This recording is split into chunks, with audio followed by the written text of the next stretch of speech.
home as well as in the Middle East, is the guest joining us now. For purposes of full disclosure, he is my personal physician.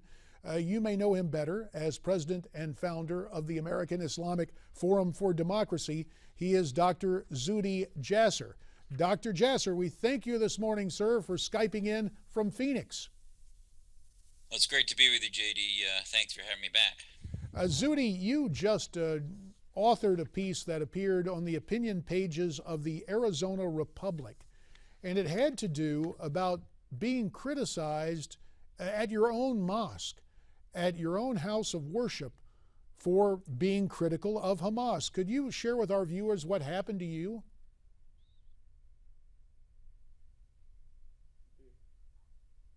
Apparently, yeah, you know, I've tried to keep my own neighborhood out of it in my national and global work on reform.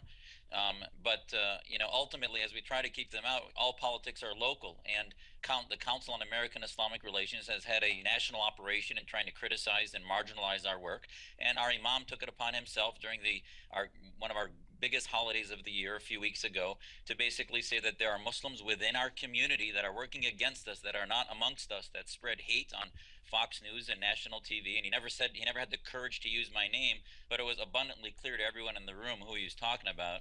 And ultimately, you know, this is what happens when people say, where are the moderate voices? Why aren't people speaking out? They were upset because a week earlier I had a number of times on national TV criticized Hamas and said that while the plight of the Palestinians is severe and we need to pay attention to it, it's really primarily the result of the warmongering of Hamas. And sure enough, they went into overdrive to marginalize my ideas and make it seem like I'm some type of pariah. And this is what they do. If you try to reform and try to target the real problems in our community, they will marginalize you and make you seem to be a traitor. And I called them out on it, and now they're running for cover and writing letters that that's not what they meant, and I'm paranoid and all these things. And you know, this is the issue, is that when people say, where are the moderate voices, they come into our backyards, and groups like the Council on American Islamic Relations, fed by the Organization of Islamic Cooperation globally, will not tolerate dissent. Zuhdi, let me just ask you, it's a personal question, but it's the obvious one to ask now. Personally, with that attack in your own mosque, are you and your family able to remain in that fellowship of faith? We will. I won't, you know, we won't surrender to intimidation, to bullying from the bully pulpit, if you will. This is a mosque that we helped found. When it was formed after 9/11, we defended its right to be built. I actually was asked to represent it when the city council was asking us not to build because it was the wrong time, and I reminded them about religious liberty issues. And ultimately, there are many moderates. I think the majority of people there are not part of the Islamist movement, and it's just a leadership problem. And you know, I think ultimately, if we surrender the mosque, we've surrendered our faith. And they have, you know, even this imam that targeted me, he does some good work spiritually, teaching Quran and other things. And you know, we can't just step away and not engage in reform with our mosque leadership. Our organization, AIFD, believes in separation of mosque and state, and if we don't get into the mosque debate, we can't engage in those reforms. Well, let's turn back to the more international debate and that organization Hamas and the media coverage of Hamas through Western eyes. Let's take a look at a montage created by the Washington Free Beacon on that subject, and then I'd like to get your reaction following it.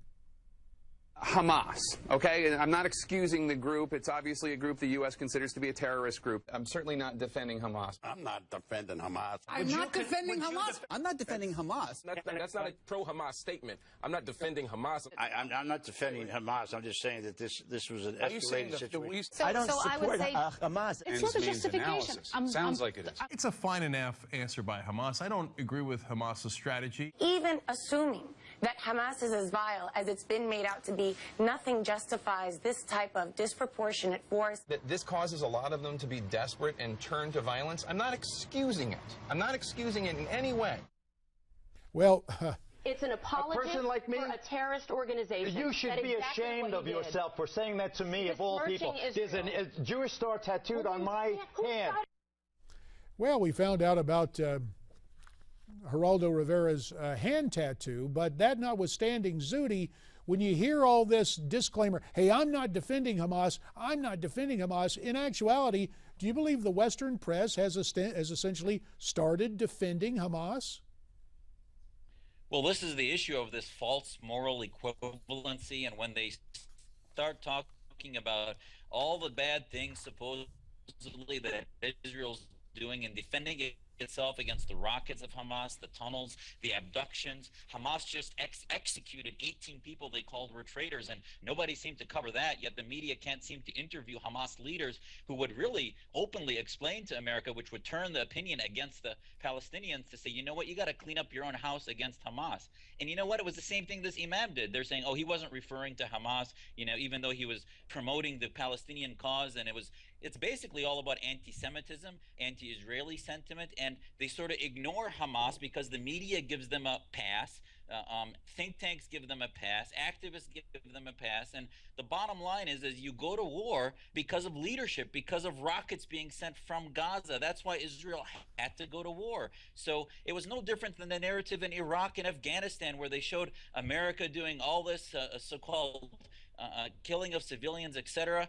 They ignored Saddam, they ignored Al-Qaeda in Iraq, and ignored the battle that we were waging and why we were there and why it was a just war. Because the narrative is about political Islam and the advancement of Islamism globally. Well, speaking of that advancement of Islamism globally, in our own backyard, so to speak, Zuhdi, yesterday the report of a man curiously named Douglas MacArthur McCain, an American who was fighting for ISIS in Syria.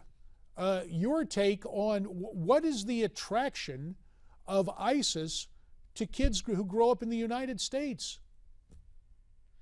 Well, this is the issue. Is there's been no alternative to the identity problem. Many Muslims are not identifying with the American nationalism, and what I call Islamo-patriotism is pulling them into this global Islamist movement. They get pulled into the Brotherhood, they get pulled into Hamas, and ISIS is a ideological movement that it's beyond terrorist group. It is a large social media movement that has sophisticated videos that paints a narrative of the West being anti-Islam and anti-Muslim, etc. And what happens is the Syria war, this is the issue, is that they feed on what can often be legitimate wars against dictators, as we saw with Assad or with Saddam Hussein or others, and then they take vulnerable people, as we see in prisons and elsewhere, and tell them, well, this will give them the gates to heaven away from the secular bad West that's anti-Muslim.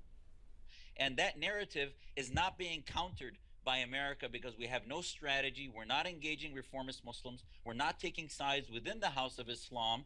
We haven't had a liberty doctrine, which I call is necessary to advance pro-Muslim but yet anti-Islamist sentiment over the next generation. So we're losing the war of ideas to the Islamists and letting ourselves get painted by the enemy. Zuhdi Jasser, about a minute remains. You were a Navy captain before going into private practice there in Arizona.